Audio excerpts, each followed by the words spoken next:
Hello student, कैसे हैं आप सभी का मैं स्वागत करता हूं आपके अपने इस चैनल कैच द मैथ में। तो जैसा आप लोग जानते हैं कि मैं इस समय आप लोगों को मेंसुरेशन में क्वाड्रिलेटरल के कॉन्सेप्ट क्लियर कराया हूं और आज मैं आप लोगों को बहुत सारे उसके क्वेश्चंस कराने वाला हूं। तो जो भी बच्चे चैनल में नए हैं वो चैनल को सब्सक्राइब कर लें और वीडियो पसंद आए तो लाइक और शेयर करना बिल्कुल ना भूलें। लेकिन एक चीज याद रखिएगा कि अगर पढ़ना आपको है, अगर एग्जाम क्रैक आपको करना है तो मेहनत भी आपको करनी पड़ेगी। मैं इस बोर्ड पे इस जगह पे कितनी मेहनत कर लूं, लेकिन मैं आपको आगे नहीं बढ़ा सकता हूं जब तक कि आप खुद मेहनत नहीं करेंगे।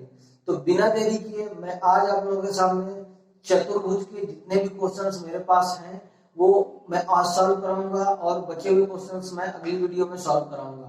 तो बिना देरी किए हम चालू करेंगे आज का पहला क्वेश्चन। एक लंब प्रिज्म का आधार एक ट्रेपेजियम है जिसके दो समांतर पार्श्वों की लंबाई 10 सेंटीमीटर व 6 सेंटीमीटर है और उनके बीच की दूरी 5 सेंटीमीटर है। यदि प्रिज्म की ऊंचाई 8 सेंटीमीटर है तो इसका आयतन बताइए। अब ऐसे क्वेश्चन को कैसे करना है? क्वेश्चंस केवल 20 से 30 सेकंड में होंगे, लेकिन एक चीज याद रखिएगा, जब तक आप कॉन्सेप्ट नहीं पढ़ेंगे बेसिक का, आपको बेसिक क्लियर नहीं होगा ना, तो ऐसे कॉन्सेप्ट में कराऊंगा, ऐसे क्वेश्चंस कराऊंगा तो आपको समझ में नहीं आएगा।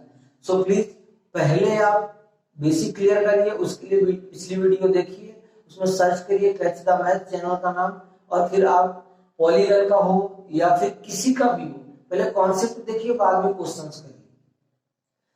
ठीक है, तो क्वेश्चन देखिए, एक लंब प्रिज्म का आधार एक ट्रेपेजियम है।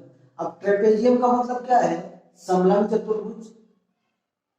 समलंब चतुर्भुज कोई एक ऐसी आकृति होगी जिसकी दो भुजाएं समांतर होगी। ठीक है, समलंब चतुर्भुज कोई एक ऐसी आकृति जिसकी दो भुजाएं समांतर होगी। इसमें इसने क्या बोला है कि इसकी जो दो भुजाएं हैं ना, मान लीजिए इसका नाम दे दीजिए ए बी सी और ये डी। ठीक है, अब इसकी जो दो भुजाएं हैं वो क्या बोलता है, एक भुजा 10 सेंटीमीटर है और दूसरी भुजा 6 सेंटीमीटर है। ठीक है, उसने क्या बोला कि उनके बीच की दूरी। अब उनके बीच की दूरी का मतलब क्या होता है पता है? उनके बीच की दूरी का मतलब होता है हाइट। मतलब यहां से अगर ये लाइन सीधी करते हैं हम इसको, तो ये इसकी क्या कहलाएगी? ये इसकी हाइट है। उसकी हाइट दिया है कि 5 सेंटीमीटर है। आगे उसने क्वेश्चन में ये भी बोला है कि यदि प्रिज्म की ऊंचाई 8 सेंटीमीटर है, मतलब ये वाला जो भाग है ना उसका, ये 8 सेंटीमीटर का है, ये और ये दोनों भुजाएं क्या है? 8 सेंटीमीटर है, लेकिन इसकी जो हाइट है ना वो 5 सेंटीमीटर ही है। तो आप सबको पता है कि समांतर चतुर्भुज का क्षेत्रफल क्या होता है ट्रेपेजियम का, तो आप डायरेक्टली लगा दीजिए 1/2 समांतर भुजाओं का योग 10 + 6 गुणे ऊंचाई, ये इसका क्षेत्रफल होता है। इतनी सरल बात है। अगर आपने फिगर अच्छे से डाइवर्ट कर लिया, फिगर अच्छे से ड्राइव कर लिया, तो आप डायरेक्टली सॉल्व कर सकते हैं। इसको सॉल्व कर दीजिए, 8 × 5, यहां से 10 और 6 जोड़ लीजिएगा, बहुत सरल है। मैं इसलिए ऐसे नहीं बता रहा हूं, 10 में 6 पहले जोड़िए फिर 2 से डिवाइड करिए, आप डायरेक्टली इसको कर सकते हैं। 40 सेंटीमीटर, ये 40 सेंटीमीटर क्या है? ये 40 सेंटीमीटर क्या है? ये 40 सेंटीमीटर इसका क्षेत्रफल है। इस ट्रेपेजियम का, उस प्रिज्म का ये क्षेत्रफल है। क्वेश्चन में आपसे क्या बोला है कि उसका आयतन बताइए। अब आयतन बताने के लिए, आयतन का मतलब कि जितना एरिया इसने कवर किया है, उसका क्षेत्रफल नहीं पूछा है। जितना एरिया इस ट्रेपेजियम ने कवर किया है तो वह उसका आयतन होता है। तो इस ट्रेपेजियम का आयतन कितना हो जाएगा?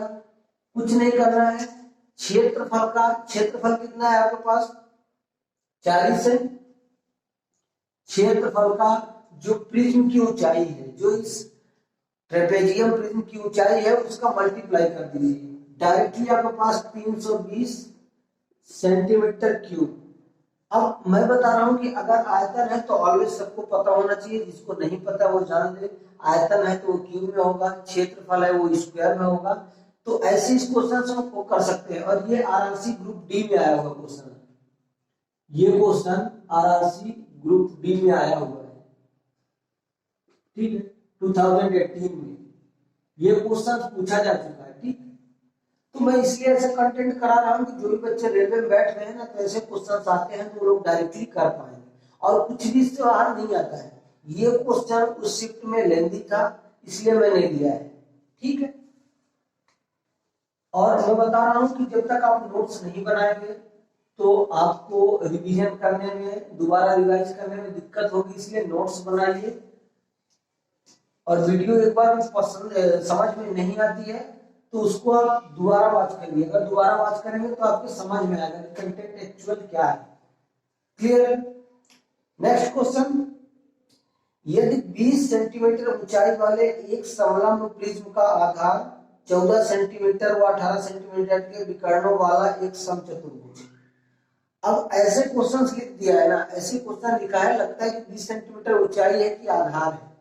इसने लिखा है यदि 20 सेंटीमीटर ऊंचाई वाले एक समलंब प्रिज्म का आधार 14 सेंटीमीटर व 18 सेंटीमीटर वाले विकर्णों वाला एक समचतुर्भुज है तो प्रिज्म का आयतन क्या होगा। अब प्रिज्म का आयतन ही पूछा है इसमें, तो कुछ नहीं करना है, आपको समचतुर्भुज बना लेना है। पहले समचतुर्भुज बनाइए। समचतुर्भुज एक ऐसी आकृति है जिसकी चारों भुजाएं आपस में बराबर होती है, ये सबको पता है। लेकिन ये याद रहना चाहिए कि यह एक वर्ग नहीं होता है। क्लियर है? वर्ग की भी चारों भुजाएं आपस में बराबर होती है, लेकिन यह एक वर्ग नहीं होता है। इसने क्या बोला है, इसका जो हाइट है ना, इसकी जो ऊंचाई है वो 20 है। ठीक है, इसकी ऊंचाई कितनी है? 20 सेंटीमीटर, ये इसकी हाइट है। क्लियर है क्या? क्लियर है मैं क्या बोल रहा हूं? अगर हाइट 20 है तो इसका बेस भी 20 होगा, ये भी 20 होगा, ये भी 20 होगा, क्योंकि ये समचतुर्भुज है जिसकी चारों भुजाएं आपस में बराबर होती हैं। ठीक है, अब इसमें क्या बोला है कि अगर आयतन हमको निकालना है तो पहले आपको क्षेत्रफल निकालना ही पड़ेगा। तो इसका क्षेत्रफल का सूत्र क्या होता है समचतुर्भुज का? 1/2 विकर्णों का गुणनफल, ये इसका फार्मूला है। आप यहां से ए से सी में मिला दीजिए, यह एक विकर्ण हो जाएगा, और डी से बी में मिला देंगे तो ये भी एक विकर्ण हो जाएगा। समचतुर्भुज की एक खास बात क्या है पता है? इसके जो विकर्ण होते हैं ना, ये एक दूसरे को संविभाजित करते हैं। विकर्ण आपको कितना दिया है? D1 मान लीजिए आपको दिया है 14 और D2 दिया है आपको 18। क्वेश्चन में यही तो बोला है कि दोनों विकर्ण ये हैं। अब हाइट लिख के दे दिया 20 सेंटीमीटर, मतलब क्या है? इसकी चारों भुजाएं आपस में बराबर होती है। अगर चारों भुजाएं आपस में बराबर हैं तो अगर ऊंचाई 20 है तो आधा भी 20 होगा, ये भी 20 होगा, ये भी 20 होगा। ठीक है, यहां से लगा दीजिए 1/2 विकर्णों का गुणनफल, ये उसका एरिया होता है। क्लियर है?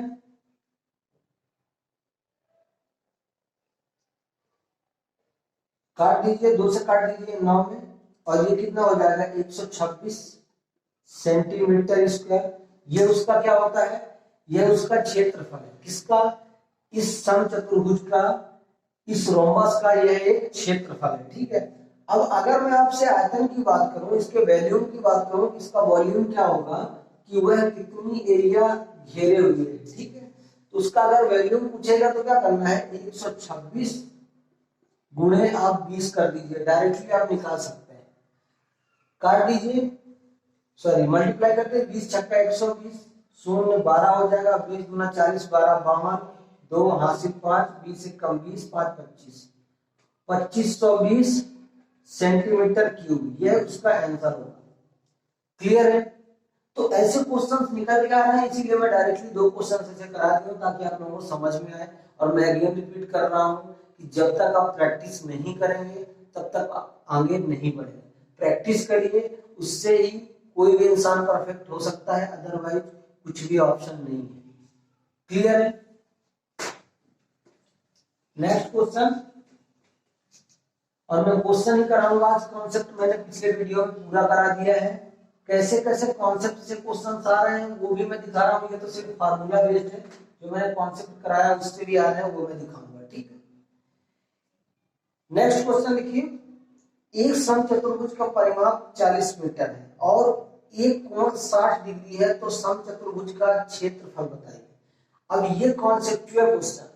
देखिए, ऐसा कॉन्सेप्ट आपने पढ़ा नहीं होगा, लेकिन मैं बता रहा हूँ ना कि जब आप कॉम्पिटिटिव एग्जाम की तैयारी करेंगे, कुछ भी कर रहे हैं ना, तो आप डायरेक्टली उसको पहले बराबर करिए। मतलब क्या कॉन्सेप्ट एक्चुअल है, बेसिक क्या है और एडवांस क्या है उस कॉन्सेप्ट का, वो दोनों चीजें आपको पकड़ के चलना है, तो ही आप सॉल्व कर पाएंगे 20 से 30 सेकंड में।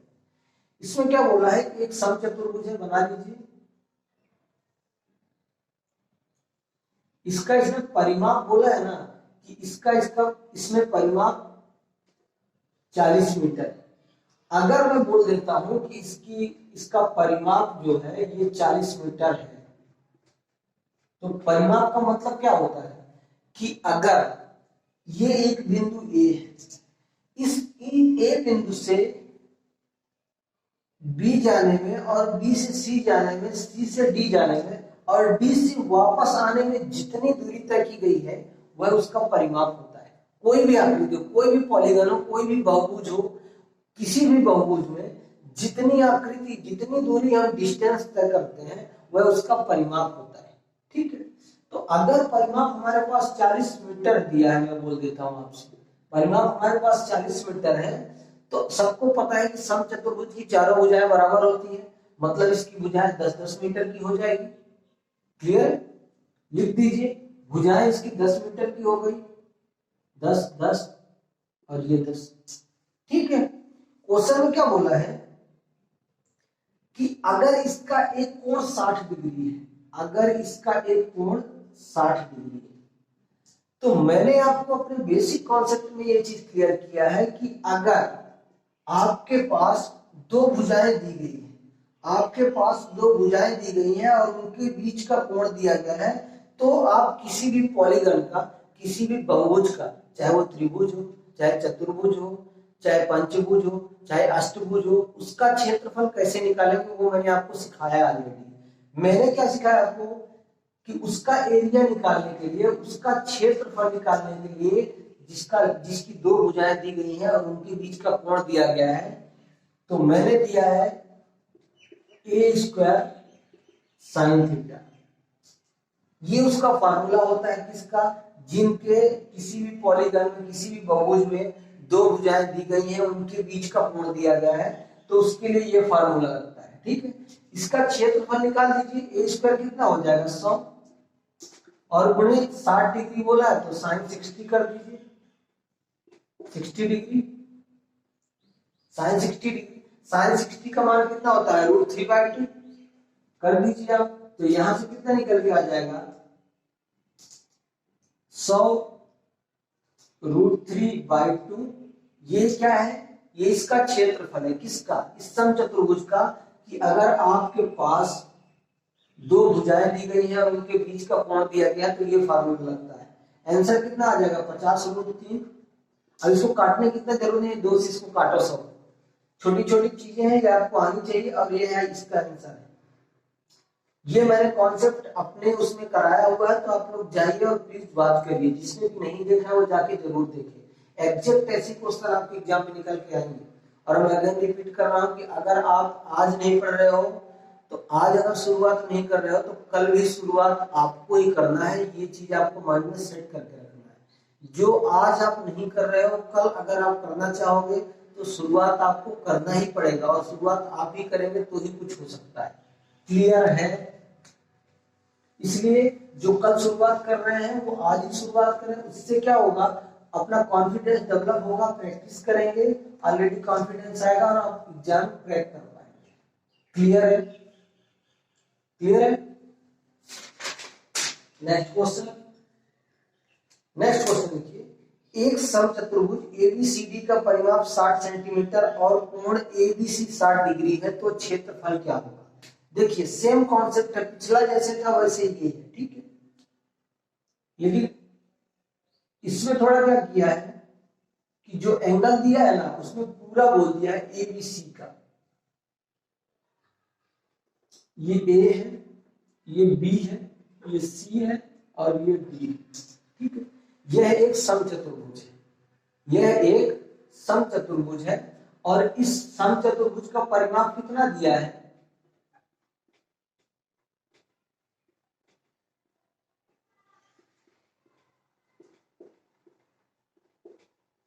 समचतुर्भुज का परिमाप कितना दिया है? 60 सेंटीमीटर। इसमें कितना दिया है? 60 सेंटीमीटर। ठीक है, 60 सेंटीमीटर, ठीक है, कोई बात नहीं। समचतुर्भुज का परिमाप इसने 60 सेंटीमीटर दिया है। अगर परिमाप 60 है और समचतुर्भुज है तो मतलब भुजाएं सभी बराबर होगी। 60/4 आप कर सकते हैं। 60/4 करेंगे मतलब एक भुजा 15 की हो जाएगी। आप लिख दीजिए इसमें, एक भुजा 15 की हो जाएगी। क्लियर है? भुजाएं इसकी 15-15 की हो गई। ठीक है, अब सेम फार्मूला है कि अगर समचतुर्भुज का क्षेत्रफल निकालना है, समचतुर्भुज का क्षेत्रफल निकालना है कब आपको? कि जब दोनों भुजाओं के बीच का कोण दिया हो। अब कोण यहां पे दिया हुआ है, कितना बोला है पता है आपको? 60 डिग्री। अगर कोण 60 डिग्री है तो मैं यहां से अगर ये विकर्ण डाल देता हूं तो ए बी सी बराबर 60 डिग्री है। यहां से लिख दीजिए ए बी सी बराबर त्रिभुज ए बी सी बराबर 60 डिग्री। यही तो क्वेश्चन इसने बोला ही है कि ये त्रिभुज का ये करके दे दिया है कि इसका जो है ये कोण 60 डिग्री है।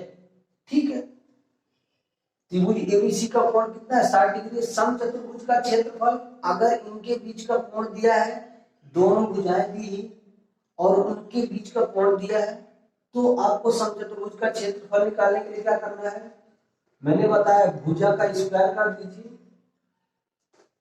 और साइन थीटा कर दीजिए। एक्चुअल ये भुजा का स्क्वायर नहीं होता है, ये पता क्या होता है? ए बी साइन थीटा होता है, लेकिन ए भी 15 है और बी भी 15 है, इसलिए मैंने भुजा का स्क्वायर साइन थीटा दे दिया। अदरवाइज आप कहीं भी ये चीज पढ़ेंगे तो वो ए बी साइन थीटा देगा, जो कि त्रिभुज में भी लागू होता है। ए बी का मतलब ये भुजा दूसरी है, वो भुजा दूसरी है। यहाँ पे क्या है कि भुजाएं दोनों आपस में बराबर है, इसलिए मैंने ए स्क्वायर साइन थीटा लिखवा है अपने कॉन्सेप्ट में। क्लियर है कि नहीं? आप डायरेक्टली यहां से इसको सॉल्व कर दीजिए। आगे ए स्क्वायर हो जाएगा 225, 15 का वर्ग 225 गुणे साइन 60 का मान लिख लीजिए, साइन 60 डिग्री का। साइन 60 का मान जब आप लिखेंगे तो कितना हो जाएगा? √3/2। 225 √3/2, यही इसका आंसर हो जाएगा। क्लियर है? तो ऐसे क्वेश्चंस आ रहे हैं एग्जाम में, और जब तक आप कंटेंट नहीं सीखेंगे, बेसिक क्लियर नहीं करेंगे, तो आपके समझ में नहीं आएगा। मैं अगेन रिपीट कर रहा हूं कि आप पहले कंटेंट पढ़िए, इसके बाद क्वेश्चन करिए।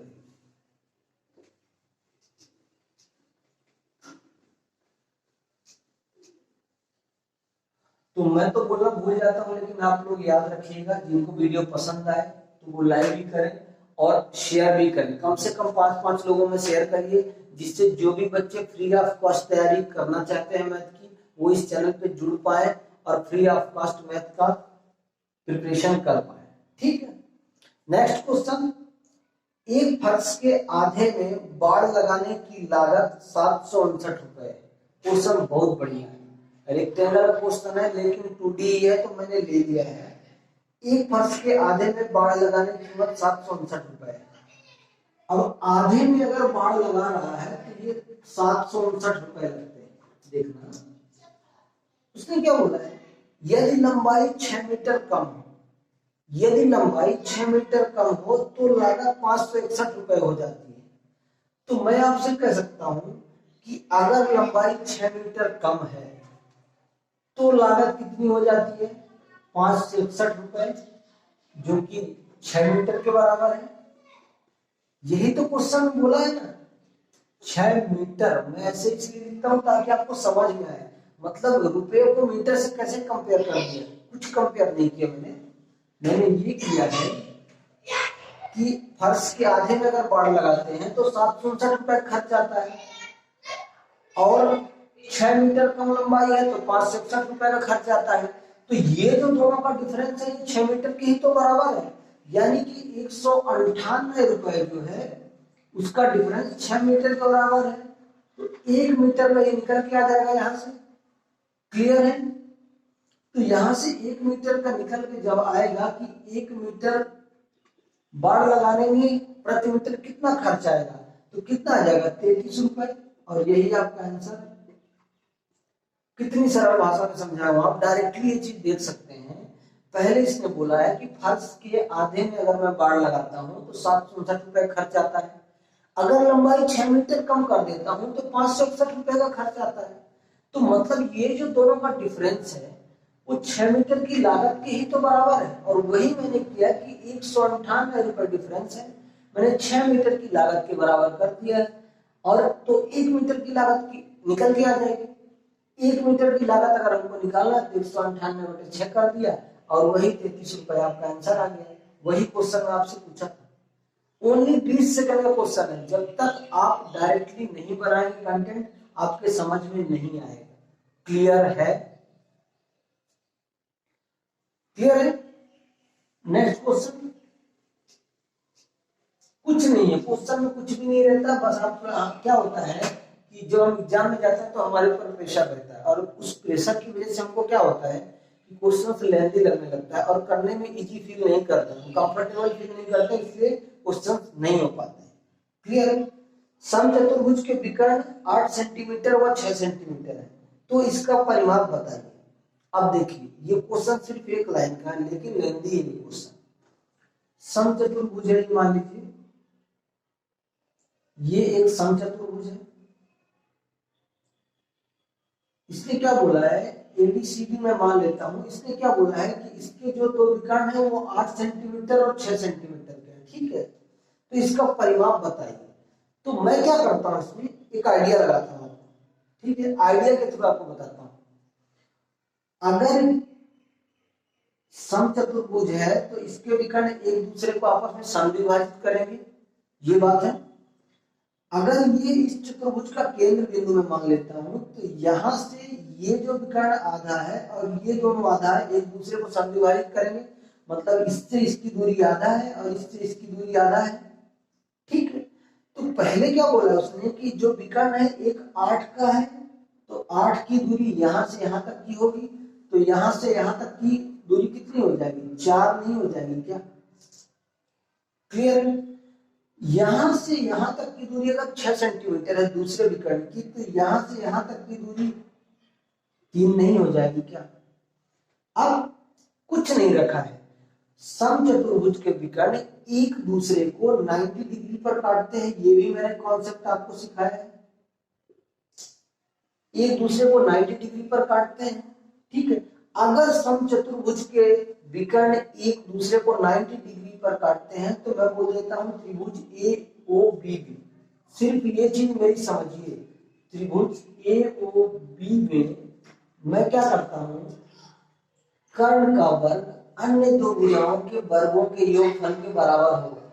मतलब कि मैं डायरेक्टली 16 + 9 = 25 कर देता हूं। कर्ण का वर्ग, ये कर्ण हो जाएगा AB, अन्य दो भुजाओं के वर्गों के योगफल के बराबर होता है। ये किसमें, समकोण त्रिभुज में, जो कि पाइथागोरस प्रमेय के थ्रू है।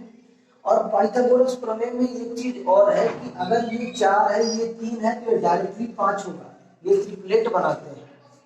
और यही चीज है कि अगर √25 बराबर आप निकालोगे तो ये 5 के बराबर होगा, मतलब ये 5 सेंटीमीटर हो जाएगा, 5 सेंटीमीटर हो गया।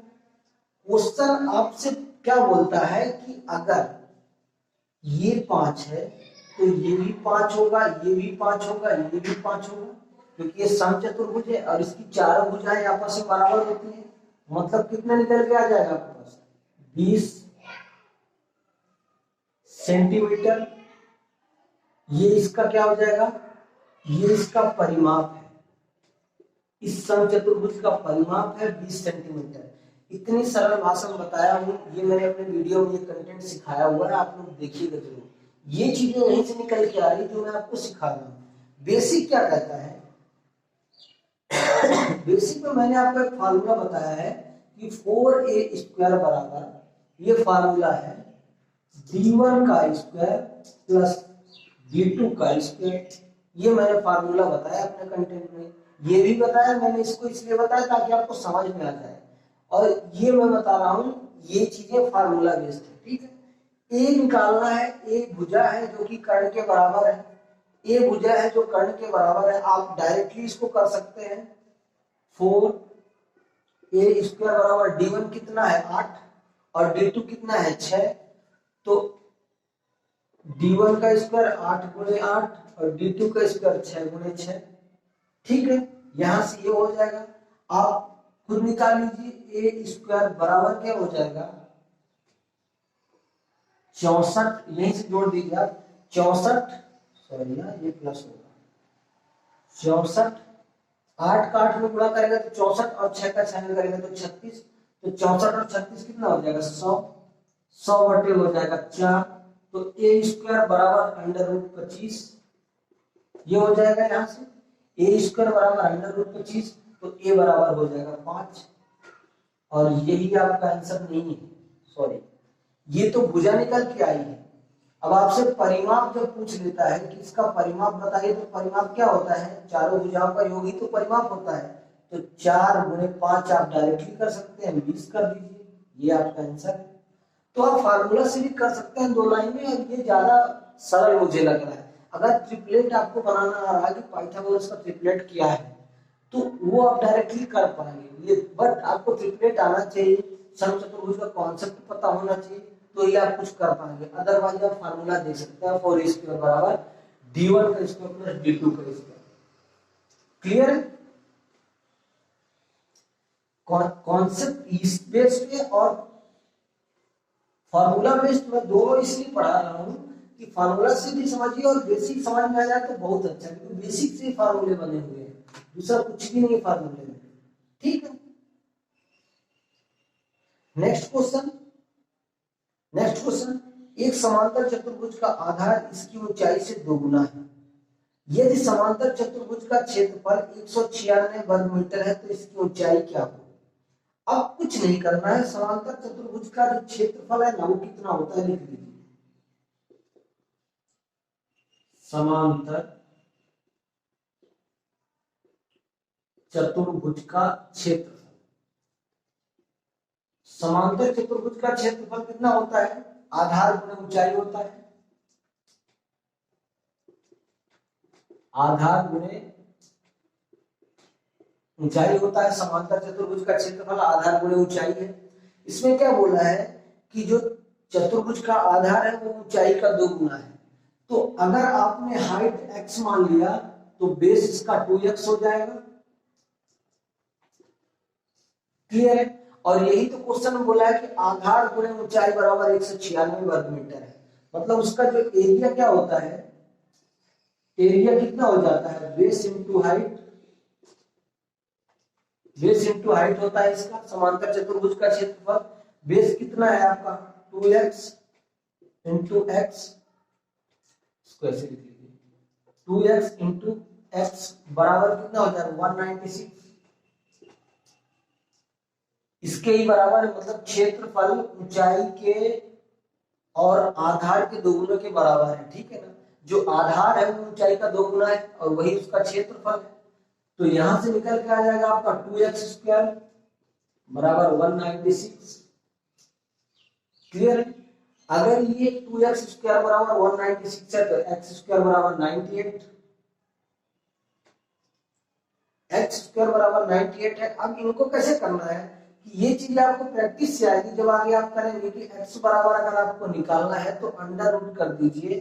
98 को कैसे लिख सकते हैं 7 2 गुणे 7 ऐसे हम लिख सकते हैं, 7 में 2 तो 14, 14 का 7 में तो 98, मतलब x बराबर हमारे पास निकल के क्या आ जाएगा 7 रूट 2, यही निकल के आएगा, 7 रूट से बाहर आ जाएगा और रूट 2 रह जाएगा, और यही आपका आंसर है। हाइट यही तो पूछा था कि हाइट कितनी है आपकी, हाइट आपकी 7 रूट 2 निकल के आ जाएगी। क्लियर है? समझ में आया हो तो वीडियो को लाइक जरूर करिएगा और शेयर करना बिल्कुल ना भूलें। नेक्स्ट क्वेश्चन, जब तक आप क्वेश्चन नहीं करेंगे तब तक आपको क्लियर नहीं होगा, आप कॉन्फिडेंशियल नहीं हो पाएंगे। तो प्लीज प्रैक्टिस करिए, क्वेश्चंस करिए, तो कॉन्फिडेंस आपको आएगा ही आएगा। ठीक है। किसी समांतर चतुर्भुज की भुजाओं की लंबाई 15 सेंटीमीटर व 7 सेंटीमीटर है। यदि एक विकर्ण की लंबाई 20 सेंटीमीटर है तो समांतर चतुर्भुज का क्षेत्रफल बताइए। अब कितनी सरल बात है ना, इसमें इतना छोटा क्वेश्चन है ये, फिर भी किसी समांतर चतुर्भुज की भुजाओं की लंबाई 15 सेंटीमीटर व 7 सेंटीमीटर। अब एक चीज मुझे बताइए कि अगर समांतर चतुर्भुज है, समांतर चतुर्भुज क्या होता है पता है? समांतर चतुर्भुज की आमने सामने की भुजाएं बराबर होती है। ठीक है। उसने क्या बोला है कि इसकी जो दोनों भुजाएं है ना 15 सेंटीमीटर व 7 सेंटीमीटर की है। ठीक है। तो मैं मान लेता हूं ABCD ये हो गया। ठीक। अब ये 15 अगर मैं मानता हूं तो ये 7 सेंटीमीटर है, अगर इसको 15 मानता हूं तो ये 7 सेंटीमीटर होगी। सिंपल सी बात है, दो भुजाएं दी गई है, ये समांतर चतुर्भुज है, समांतर चतुर्भुज है। ठीक है। अब इसका क्षेत्रफल पूछा है तो आप कैसे निकाल पाएंगे उसके लिए मैं बता रहा हूं। इसमें बोला है कि एक विकर्ण जो दिया गया है ना, एक विकर्ण जो दिया गया है वह 20 का है, यानी उसकी जो लंबाई है विकर्ण की 20 सेंटीमीटर है, 20 सेंटीमीटर है। तो मैं आपसे बोल देता हूं अगर ये 7 है तो ये भी 7 होगा, और ये 15 है तो ये भी 15 होगा। समांतर चतुर्भुज का क्षेत्रफल आपसे पूछा है तो कैसे निकालेंगे? आपके पास कुछ भी दिया नहीं है, समांतर भुजाओं का योग गुणे हाइट कहाँ दिया है, हाइट दिया नहीं, विकर्ण दिया है, तो कैसे निकालेंगे? इसका डायरेक्टली कॉन्सेप्ट आपको मैं बता रहा हूं कैसे निकालना है इसको। ठीक है। अगर इसमें दो विकर्ण है तो जो कोई भी एक विकर्ण लेंगे ना वो चतुर्भुज को दो बराबर भागों में डिवाइड करता है। वह उस चतुर्भुज को, समांतर चतुर्भुज को डाला गया जो विकर्ण होता है वो दो बराबर क्षेत्रफल में, वो दो बराबर भागों में उसको डिवाइड करता है। ठीक है। तो इसका, इस त्रिभुज का पहले परिमाप ले लीजिए। 20, 7, 27 और 15 कितना हो जाएगा? 42। तो त्रिभुज ABD, त्रिभुज ABD का परिमाप पहले लेना पड़ेगा आपको। ABD का परिमाप कितना हो जाएगा? 42 सेंटीमीटर। तीनों को आपस में जोड़ दीजिए, 20, 15, 35 और 7, 42 सेंटीमीटर हो गया। ये ABD का परिमाप हो जाएगा। अगर ABD का परिमाप 42 सेंटीमीटर है तो अर्ध परिमाप S बराबर कितना हो जाएगा? 42/2 बराबर 21 सेंटीमीटर। अब आप इसमें हीरो का सूत्र रख दीजिए। जब हीरो का सूत्र रखेंगे तो ABD का आ जाएगा, उसका दोगुना कर दीजिएगा, चतुर्भुज का क्षेत्रफल आ जाएगा। दोनों टेक्निक अपने पास। ठीक है। क्योंकि इसका जो विकर्ण है वो दो बराबर भागों में चतुर्भुज को बांटता है, समांतर चतुर्भुज की ये पहली प्रॉपर्टी है, आपको पता होना चाहिए। ठीक है। आप इसमें हीरो का सूत्र रख दीजिए, अंडर रूट। हीरो का सूत्र क्या होता है? S minus A, S minus B, S minus C। तो S कितना है? पहले 21 है। S माइनस A करिए तो कितना हो जाएगा? 21 में अगर आप 15 घटाएंगे तो कितना आ जाएगा? 6 भाग लीजिए। फिर S माइनस B करेंगे, 7 घटाएंगे तो कितना आ जाएगा? 21 में 14। फिर S माइनस C करेंगे तो 20 घटाएंगे तो कितना आ जाएगा? 1। S minus A, S minus B, S minus C, ये मैंने कर दिया। ठीक है। अभी इसको आगे सॉल्व करने का टेक्निक देखिए आप कैसे सॉल्व करेंगे। इसको पहले छोटे छोटे भागों में तोड़ लीजिए तो सॉल्व करने में कुछ इश्यू नहीं रहेगा। छोटे भागों में तोड़ेंगे तो कितना हो जाएगा? 7 गुणे 3 गुणे 2 हो जाएगा, गुणे 7 गुणे 2 हो जाएगा, इंटू 1। ठीक है। आप इसका जोड़ा बना लीजिए, 1, 2, 3, 4, 5, 6 हो गया। मतलब कि ये डायरेक्टली निकल के कितना आ रहा है? 7, 21, दोनों 42। कितना निकल के आ जाएगा? 42 सेंटीमीटर स्क्वायर। ये किसका क्षेत्रफल है पता है? त्रिभुज ABD का। त्रिभुज ABD का क्षेत्रफल 42 है। तो अगर ये क्षेत्रफल 42 है तो ये भी 42 होगा, क्योंकि इसके विकर्ण एक दूसरे को सम विभाजित करते हैं, मतलब इस चतुर्भुज को दो भागों में विभाजित करते हैं तो 42 हो जाएगा। तो आपसे पूछता क्या है, चतुर्भुज का क्षेत्रफल बताइए। तो समांतर चतुर्भुज का क्षेत्रफल कितना हो जाएगा, चतुर्भुज ए बी सी डी का क्षेत्रफल। ऐसा भी आप लिख सकते हैं, समांतर चतुर्भुज नहीं लिखना है तो ठीक है। चतुर्भुज ए बी सी डी का क्षेत्रफल 42 + 42 बराबर 84 सेंटीमीटर स्क्वायर। क्लियर है क्या? एग्जैक्ट चीजें इससे निकल के आ रही है। जब तक ये बेसिक आपको क्लियर होगा ना तो आप कहीं भी क्वेश्चन कर सकते हैं। जब तक बेसिक क्लियर नहीं होगा तो आप नहीं भी कर पाएंगे। तो इसलिए क्या करिए, पहले बेसिक को क्लियर करिए। और मैं अगेन रिपीट कर रहा हूँ, जो भी बच्चे फ्री ऑफ कॉस्ट तैयारी करना चाहते हैं वो चैनल को सब्सक्राइब कर लें, और वीडियो पसंद आए तो लाइक और शेयर करना बिल्कुल ना भूलें। एक बार में वीडियो आपको समझ में नहीं आती है, प्लीज उसको दोबारा वॉच करिए, क्योंकि वो कॉन्सेप्ट आपके लिए नया हो सकता है। तो कॉन्सेप्ट जब तक दोबारा क्लियर हो जाएगा तो आपको सब कुछ समझ में आ जाएगा। तो बने रहिएगा दोस्तों। आज की वीडियो में बस इतना ही। चैनल का नाम कैच द मैथ है, चैनल को सब्सक्राइब कर लीजिए। वीडियो पसंद आए तो लाइक और शेयर करना बिल्कुल ना भूलें। धन्यवाद।